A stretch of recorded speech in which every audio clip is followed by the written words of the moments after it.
Kasunod ng pagkakaaresto sa kapatid ni dating Bamban-Tarlac Mayor Alice Guo na si Sheila Guo at kasamahan nitong incorporator ng Lucky South 99 na si Cassandra Lee Ong, inilabas ng abogado ni Ong na si Attorney Ferdinand Topacio ang litratong ito na nakuha lang daw niya sa internet.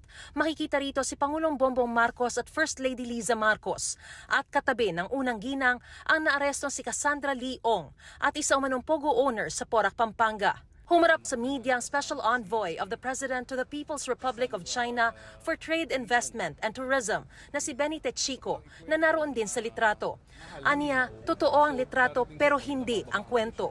Ang litrato ay pinakita ni Topacio nangyari raw noong November 2020, panahong hindi pa Pangulo si Marcos, habang nasa isang kainan sila sa Pasay. Sinagot din ni Techico ang sinabi ni Topacio tungkol sa pagdami ng pogo sa panahon ni Marcos. Wala naman daw silang balak magsampa ng reklamo laban kay Topacio.